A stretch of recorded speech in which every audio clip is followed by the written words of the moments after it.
2026년 3월 8일 일요일 돈다방 미쓰리 시작하겠습니다. 코스닥에 관심이 생겨서 올해 미쓰리가 코스닥 좋다고 했으니까 코스닥 ETF에 들어가 보려고 하는데 다음 주에 출시되는 코스닥 액티브는 어떻게 생각하는지 궁금합니다. 라는 질문을 올려주셨습니다. 또 이런 질문이 올라오면 저는 매우 솔직하게 답변을 해드립니다. 제가 올해 코스닥 시장이 펼쳐질 거다라고 작년 연말부터 계속 강조를 하고 있고요. 그 근거는 이재명 대통령의 코스닥 활성화 정책이라기보다는 물론 그것도 뭐 있습니다만 그거보다는 저는 주식시장을 하루 종일 쳐다보고 있는 사람 아니겠습니까? 그렇기 때문에 머니가 무브하는구나. 어디서 코스피에서 코스닥으로. 그리고 어떤 랠리가 끝난 다음에 어떤 장이 펼쳐지는지 그런 데이터들이 있다 보니까 큰 랠리가 끝나고 그 랠리가 쉬어가는 가운데 코스닥 혹은 코스피 개별 종목들이 움직입니다. 솔직히 코스피도 개별 종목들이 있잖아요. 모든 코스피 종목이 다 좋진 않지 않습니까? 그래서 저는 그런 의미로 제가 코스닥 시장이 될 거다라는 말씀을 드린 거고요. 저는 코스닥 ETF든 코스피 ETF든 일단 저랑은 좀 맞지 않습니다. 아시죠? 저는 매매를 즐기는 사람이란 말이에요. 어떤 분께서 저한테 그런 질문을 하시더라고요. 미쓰리, 야, 나는 주식하는데 정말 어떤 종목 사야 될지 그거 고르는 거 엄청 스트레스 받고 겁나고 그러는데 너는 그거를 직업으로 갖고 있으니까 종목 고를 때마다 힘들지 않니? 스트레스 받지 않니? 이런 질문을 하시더라고요. 그래서 제가 새로운 남자를 만나서 그 새끼를 알아가는 과정보다 새로운 주식을 찾아서 저 종목 사야겠다 하는 것이 더 쉽다라고 얘기를 했습니다. 새로운 남자를 만나서 저 남자가 좋은 남자인지 양다리를 걸치고 있는 중간에 나를 만난 건지 아니면 또 만나다가 바람을 필 건지 나랑 만나면서 혹시 예를 들면 결혼까지 했을 때 사업한다고 깝치고 그러다가 또 재산을 다 말아먹을 놈은 아닌지 아니면 중간에 솔직히 어떤 사고로 나보다 먼저 가진 않을지 5만 가지 생각이 들지 않습니까? 그래서 저는 남자를 만나서 저 남자를 내가 잘 선택한 건가 아닌가를 고민하는 그것보다는 주식 고르는 게 더 쉽고 더 재밌습니다. 저는 미쓰리가 좋아하는 게 맥주, 주식 그리고 사실 2개밖에 없는데 너무 또 2개밖에 없다고 하면 좀 그러니까 제가 남자입니다 라는 이야기를 종종 하지 않습니까? 예전에 제가 만들었던 경제방송이 남자보다 맛있는 경제였습니다. 근데 저는 매매 자체를 즐긴단 말이에요. 그리고 저는 저만의 매매 원칙이 확실하게 있기 때문에 이 매매 원칙을 가지고 평생 주식 샀다 팔았다 하는 걸로 먹고 살겠다라는 삶의 어떤 원칙을 정해놓기 때문에 ETF는 솔직히 ETF든 요즘에 ETF죠. 옛날에 뭐가 있었습니까? ELS가 있었습니까? 그 전에 뭐가 있었습니까? 적립식 펀드, 뮤추얼 펀드, 어떤 돈이 이 시장에 들어오고 자본시장에 어떤 돈의 흐름이 만들어지면서 금융상품이 만들어지고 매번 무슨 패션이 유행하는 것처럼 그런 유행스러운 금융상품이 개발됩니다만 모든 금융상품은요, 결국 돈으로 만들어지는 거고 원리는 똑같습니다. 돈이 많이 몰린다는 거죠. 제가 그래서 토스에서 달러 모으기 그 얘기 종종 해드리잖아요.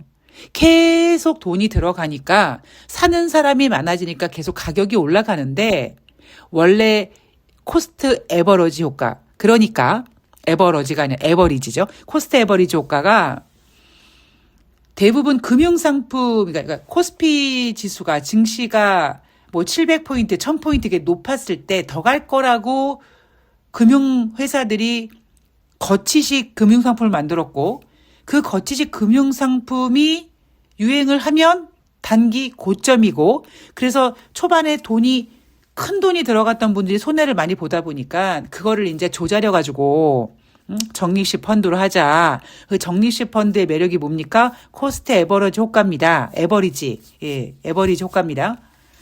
근데 괜찮은데 적립식 펀드 괜찮은데 하고 돈이 막 몰리면 그 코스트 에버리지 효과가 만들어지지 않는단 말이에요. 계속 올라간다고요. 그러다가 뭐 그러니까 금융위기든 이런 게 터져서 증시가 크게 하락하게 되면 이제 내 잔고에 그동안 빵빵했던 빨간색이 파란색으로 바뀌지 않습니까? 그 상태에서 그래 나는 그래 이게 오랫동안 꾸준히 할 거야 라고 계속 참고 계시면 언젠가는 또 빨간색으로 돌아오겠죠. 그런데 대부분 투자자들이 그거를 못 견디는 게 가장 큰 문제예요. 제가 주식시장에서 매번 여러분들 조심하십시오 하고 경고하는 이유가 바로 그런 이유입니다. 그러니까 잘하시는 분들은요, 그냥 굳이 돈다방 미쓰리 안 듣고도 그냥 잘들 하세요, 그냥. 제가 옛날에 그 얘기 몇 번 해드렸잖아요. 예전에 어떤 분께서 삼성전자 딱 1년에 4번 매매하고 1년에 20% 수익 꾸준히 버시는 분이 계시다고요. 그분은 차트 같은 것도 안 본다니까요. 그냥 적당히 삼성전자 빠지면, 삼성이 망하겠어? 로 들어가고, 올라가면, 뭐, 됐어. 그리고 팔고, 또 빠지면, 또 다시 사고, 그거를 다 1년에 4번만 삼성전자를 매매하셨던 분이 계시단 말이에요. 근데 제가 걱정하는 부분은 제가 앞에서 최근 상승장에 계속 여러분들께 주의를 해드렸습니다만 주식시장이 그러니까 예전에 작년에 미쓰리가 그렇게 2400포인트에서 지금 바닥을 다지고 있어라고 했을 때 제 주위 사람들이 뭐라고 했는지 아십니까? 주식은 도박이야. 주식은 무서워. 이랬던 분들이 갑자기 주식을 투자라고 하고 공부를 한다고 하고 뭐 너도 나도 증권 계좌를 만들고 이런 모습들을 제가 보고 있지 않습니까?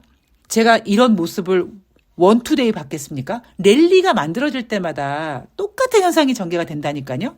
그래서 저는 개인적으로 ETF는 그냥 관심이 없고요. 예. 근데 나 투자가 좀 불안하다라고 하면 뭐 어쩔 수 없이 ETF를 하세요라고 할 수 있는데 제가 지금 쭉 말씀드린 거 무슨 얘기인지 아시겠죠? 코스닥도 떨어졌을 때 최근 코스피 ETF가 막 올라가니까 ETF 하는 거죠. 만약에 시장이 무너지고 하락했을 때 그 코스피 ETF 수익률이 마이너스로 전환되고 그러면 코스닥 ETF는 뭐 혼자서 승승장구할 수 있겠습니까? 그게 아니에요. 그러니까 저는 주식 매매를 즐기는 사람이란 말이에요. 제가 매매를 하고, 뭐, 예를 들면 지금 이벤트 하시는 분들은 아시겠지만, 제가 이벤트 하시는 분들을요, 단톡방에다 몰아놓지 않고, 한 분 한 분 다 따로따로 제가 톡을 드립니다. 얼마나 제가 정신병자 같겠습니까? 얼마나 미친년 같을 것 같아요. 한두 분도 아닌데. 그분들이 어떤 종목을 얼마에 가지고 있고 목표가가 얼마인데 예를 들면 그분이 지금 하고 있는 일이 어떤 일이어가지고 어떤 매도 톡을 드릴 땐 조금 여유 있게 드려야 되고 이런 모든 그 데이터들을 주식시장을 보면서 막 미친 듯이 한단 말이에요. 제가 왜 그러냐면 엔돌핀보다 더 심한 카타르시스 같은 게 막 매매하면서 느껴지거든요. 그러니까 막 흥분된 즐거운 그런 기분에 막 신나게 막 톡을 보내고, 그러니까 저는 약간 좀 이런 부분에 있어서 약간 좀 미친년 같은 일을 하다 보니까 저는 이게 너무 즐겁습니다. 그래서 저는 코스닥 ETF는 저는 개인적으로는 제 개인적인 거예요. 개인적으로는 저는 이렇게 권해드리고 싶지는 않습니다. 왜냐하면 지금 앞으로 시황을 고려했을 때, 코스트 에버리지 효과를 내가 잘 견디고 참을 거야. 그런 마음가짐이 되시면 모르겠는데, 제가 만나본 수많은 투자자들을 그게 쉽지 않습니다. 제가 시사방송에서 뭐 ETF 가입했다 어쩌다 막 돈 버네 마네 막 이런 분들 계시다 그랬잖아요. 자, 주식시장 빠지죠? 어느 정도 선에서는, 뭐 더 들어갈 거야, 뭐 나는 기다릴 거야, 막 이럴 거예요. 그러다가 이제 좀 지나서 글로벌 경기 침체 우려 막 이러잖아요. 그분들 조용히 돈 뺄 겁니다. 제가 그런 얘기 좀 해드리고 싶습니다. 자, 오늘은요, 3월 9일부터 3월 13일까지 한 주 동안 우리 투자자들이 고려해야 될 점을 준비해 봤는데, 제가 수많은 자료들을 쭉 했는데, 뭐라 그럴까요? 그냥 다들 지금, 모르는 것 같아요. 시장을. 그래서, 프린트를 엄청 많이 해놓고, 밑줄을 쫙쫙 그어가면서 제가 그 자료들을 분석하고 정리하고 뭐 이렇게 하는데, 뭐, 자료가 별로 없더라고요. 그래서 오늘은 그냥 제가 예상하고 있는 시장에 대한 이야기를 좀 해드릴까 합니다. 우선 3월 5일, 지난주 금요일 코스피 시장은 제가 어제 방송에서 정리해 드렸습니다. 3월 6일이죠. 예, 3월 6일. 금요일 코스피 시장은 종가 기준으로 0.97포인트 상승 마감해서 5,584포인트로 끝났다. 자, 마이너스였던 코스피가 플러스로 깍꿍하고 끝났는데 그 이유는 뭐다? 나스닥 선물 지수가 빨간색이었기 때문에 개인들은 금요일 뉴욕 증시가 반등할 거라는 기대감을 가지고 들어간 겁니다.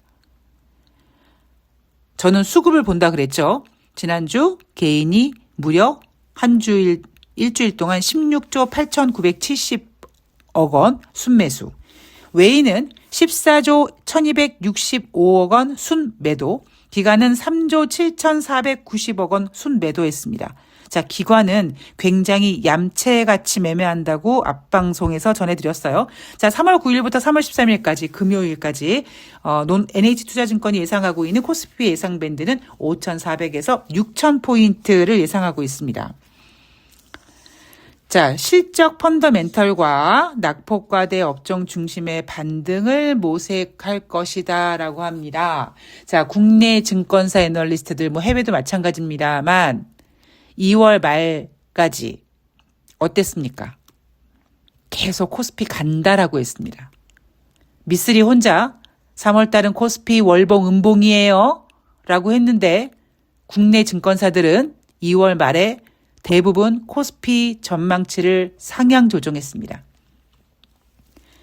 그리고 많이 빠지니까 이제는 실적 펀더멘탈과 낙폭과대 업종 중심으로 반등이 모색될 거다라고 얘기했습니다. NH투자증권에서는 이런 얘기를 해요. 이란 전쟁 확산 우려가 이제 좀 완화가 되고 따라서 주식시장은 극단적인 우려에서 벗어나서 반도체, 2차 전지, 자동차 등 과대 낙폭 업종 중심으로 반등을 전개할 것이다. 그래서 우리 NH투자증권은 다가오는 한 주 동안 코스피 예상 밴드를 5,400에서 6,000포인트로 잡고 있다고 합니다. 실시간으로 이란과 미국의 중동 그 정세 기사가 끊임없이 쏟아져 나오고 있습니다. 정리가 안 될 정도로 특히 말들이 계속 바뀌죠. 저는 거기에 죄송하지만 관심이 없습니다. 저는 이미 3월 달 분위기를 봤을 때 악재가 나오는 달이 맞았고 제가 보고 있는 악재는요. 이란과 미국의 전쟁이 아니에요. 물론 가격 조정이 왔습니다만 이거는 저는 단발성 이벤트라고 생각합니다. 자, 일단 일정 좀 보고 시황에 대한 정리를 좀 빨리 해드릴게요. 중동 정세가 급격히 긴장되지만 미국 증시가 예상보다 차분한 반응이다. 제가 이 얘기도 앞에서 해드렸죠. 뉴욕 증시가 잘 지키고 있다. 버텼다. 왜 그랬느냐? 이 이야기는 돈다방 미쓰리에서도 해드렸고 새날 방송에서도 해드렸습니다. 왜? 이란과 전쟁이 났는데 미국이 뭐라고 합니까? 트럼프가 주가 빠지는 게 싫으니까 초반에 호르무즈 해역의 기름선을 내가 이렇게 경호하겠다. 이렇게 안도감을 줬고, 뉴욕 연방은행 총재가 인플레가 둔화되면 금리 인하할 거다. 라고 얘기하면서 시장을 토닥토닥했다고 얘기했습니다. 그래서 뉴욕 증시는 상대적으로 덜 빠졌다. 좀 안정적으로 유지되고 있다. 왜? 미국은 쓸 카드가 많기 때문에. 그 이야기를 지금 하고 있고요. 경제 일정으로는 3월 9일 월요일 2월달 컨퍼런스 보드 고용 동향 지수, 3월 10일 화요일 2월 미국 기존 주택, 3월 11일 수요일 2월달 소비자 물가 지수, 3월 12일 목요일 주간 신규 실업성 청구 건수, 3월 13일 금요일 4분기 GDP 성장률 전망치, 1월 내구재 수주, 1월 개인 소비 지출 가격 지수, 1월 구인 이직 보고서, 3월달 미시간대 소비자 심리 지수가 발표가 됩니다. 자, 이제부터 시황에 대한 이야기를 해드릴 텐데요. 지난주 금요일 3월 6일 노동부에서 발표하는 미국의 고용 지표는 충격적이었습니다. 그런데 제가 2월 말에 3월달 코스피 월봉상 음봉 나올 거라고 얘기하면서 음봉을 나오게 할 만한 재료들을 얘기했죠. AI 버블론, AI 파괴론, 블록이 감원을 했는데 직장 자기네들 직원 중에 50% 넘는 4,000명을 감원했다. 그리고 2월 달에 뭐가 나왔습니까? 2028년 금융위기가 발생될 수 있을 거라는 보고서가 나왔어요. 그러니까 제가 매번 말씀드립니다만 어떤 사고가 터지기 전에 그게 무슨 원리라는 게 있지 않습니까? 짜잘한 일들이 계속 터지면서 신호를 준다. 그러니까 저는 오히려 그런 신호에 집중하고 있거든요. 그러니까 저는 이란과 이 미국의 전쟁도 저는 그냥 개인적으로는 그 신호 중에 하나라고 생각을 합니다. 저는 이 중동 정세에 대해서 지금 크게 심각하게 생각하고 있지 않아요. 제가 보고 있는 건 무엇이다? 경기 침체입니다. 제가 2028년 AI가 인간의 일자리를 빼들고 그래서 실업률이 증가하고 그래서 2028년도 금융위기가 발생될 거다라는 보고서가 나왔더라라는 이야기를 하면서 제가 뭐라고 얘기했습니까? 웃기는 소리라 그랬죠. 웃기는 소리라 함은 금융위기 같은 게 발생이 안 될 거야 이게 아니라 주식이라는 녀석은 이슈를 땡겨 쓰는 거기 때문에 진짜 어떤 문제가 터지려면 2028년까지 가지도 않는다라는 얘기를 제가 그 당시에 해드렸습니다. 근데 지금 사람들은 이란과 미국이 전쟁을 하고 있는데 이게 언제 끝날까? 이것만 끝나면 아까 NH투자증권이 얘기한 것처럼 반도체, 2차 전지, 자동차 같은 것들이 다시 올라갈 거야. 저는 그렇게 생각하지 않습니다. 이란과 미국의 전쟁이 끝나면 뉴욕 증시는 미국 경제에 집중할 거예요. 지금 미국 경제가 어떠냐?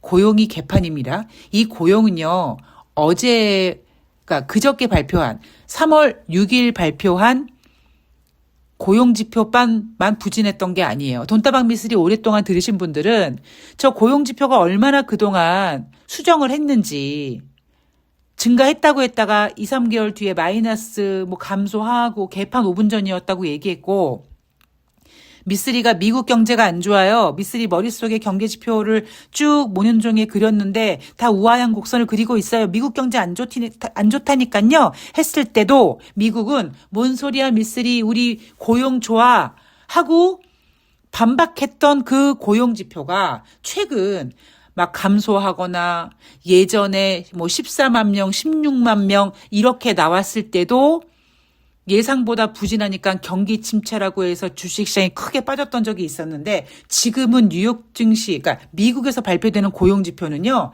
엉망진창이에요. 미국은 고용이 흔들리면 안 됩니다. 게다가 소매 판매가 지금 2달 연속 둔화되고 있고 지난번 생산자 물가지수 높게 나왔죠? 자, 소비자 물가지수가 이번 주에 발표가 됩니다. 개인 소비 지출도 발표가 됩니다. 그런데 저는 개인 소비 지출은 증가되지 않을 거라고 생각해요. 왜냐하면 제가 앞에서 이런 얘기 해드렸어요. 관세 때문에 미국 국민들이 작년 연말에 소비 시즌을 앞두고 관세가 혹시 반영돼서 물가가 상승되지 않을까라는 우려감 때문에 좀 구매를 미리 했다. 그랬더니 어떤 분께서 웃기고 있네라는 그 느낌으로 뉘앙스로 그런다고 하는 댓글을 달아주셨는데 아니라고요?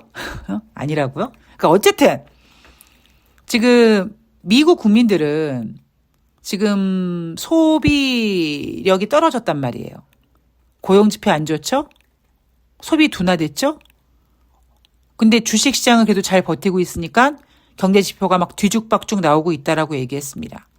거기에다가 AI 버블론, AI 거품론, 그리고 AI 파괴론이 지금 주식시장의 큰 악재로 몸을 풀고 있었는데 이란 문제가 터진 거예요.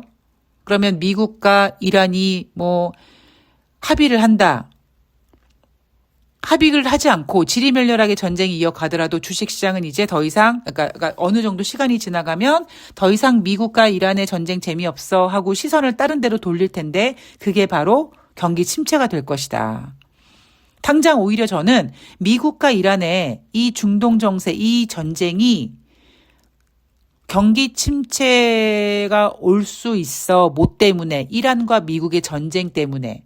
국제 유가 이렇게 올라가면 국제 유가가 올라가면 물가가 올라갈 수 있는데 그거는 의미가 없다. 왜? 경기 침체가 더 큰 녀석이기 때문에. 그래서 국제 유가도 지금 호르무즈 해협이 봉쇄됐기 때문에 감산을 하는 거지. 오히려 시간이 지나가면 글로벌 경기 침체라는 단어만 나오면 수요 감소 우려가 국제 유가 시장을 지배할 거고요. 거기에다가 반도체 2차 전지 타령하는데요. 제가 예전부터 가끔씩 방송에서 한 얘기가 뭐냐면 저는 업종 중에 LED 업종이 굉장히 불쌍한 업종이라고 생각하고 있다는 얘기를 한번 종종 해드렸습니다. 왜? LED가 어마어마한 한번 랠리를 만들어줄 수 있는 주도주가 될 수 있었는데 그때 금융위기 같은 게 발생이 됐어요. 그래서 금융위기 때 LED 여러분 지금이나 싸지 그때는 졸라 비쌌습니다. LED가 아무리 좋아도 아무리 LED를 처음에 비싼 가격으로 사다 놓으면 전기세도 아낄 수 있고 오래 쓸 수 있다고 해도 당장 내가 돈이 없다라는 불안감이 생기는데 LED 살 수 있을 것 같습니까? 못 사요. 그래서 LED 업종이 뜨려다가 못 떴어요. 그리고 이제 뜰까 했는데 OLED가 만들어졌죠. 그래서 저는 LED가 굉장히 불쌍한 업종이다라고 생각하고 있거든요. 그것처럼 여러분 글로벌 경기 침체 단어가 나오는데 2차 전지가 무슨 의미가 있고 반도체가 무슨 의미가 있고 AI 자동차가 무슨 의미가 있겠습니까? 그리고 이런 모든 것들은 바로 다 엔비디아로 시작된 AI 랠리의 이제 끝자락이란 말이에요. 그래서 저는 3월달 월봉, 음봉 예상했고 어떤 악재들인지 짚어드렸고 그 악재 중에 이제 경기 침체에 대한 경기 둔화, 경기 침체에 대한 생각을 해야 된다고 생각했고 물론 경기 침체 이야기 나오면 연준은 금리를 인하하겠다고 할 것이고 그러나 어쨌든 큰 이 AI 랠리가 끝나기 때문에 금리를 인하하든 뭐하든 우리가 그동안 느꼈던 화려한 시장은 이제 좀 진정되지 않겠는가라는 것이 저의 시황관입니다. 자, 제가 오늘 앞에 ETF 얘기하느라고 좀 얘기가 길어졌는데요. 미쓰리가 어떤 얘기를 하는지 아마 좀 이해가 되실 거라고 생각이 들고요. 여러분들이 궁금해하시는 ETF 같은 거를 제가 별로 안 좋아해서 좀 죄송하다는 말씀드리고 그러나 주식 매매에 있어서는 누구보다 자신하기 때문에 매매에 대한 재미있는 얘기는 앞으로 계속 해드리도록 하겠습니다. 자, 오늘 방송 여기서 마치고요. 다가온 한 주 동안 제가 또 중요한 포인트 시황 점검해 드릴 거고 다음 주 한 주보다는 조금 3월달은 큰 그림으로 보고 가세요. 변동성 확대될 것이고 수급 꼭 체크하셔야 되고요. 욕심내시면 안 되고 어설픈 반등은 아니함만 못하다라는 것이 제가 시장을 보고 있는 관점입니다. 조금만 빠지면 아직까지는 줍줍해도 돼. 이란과 미국이 이제 협상할 거야. 아니면 주식시장에서 이 이슈가 반영되지 않을 거야. 이런 개인 투자자들이 또 뛰어들 겁니다.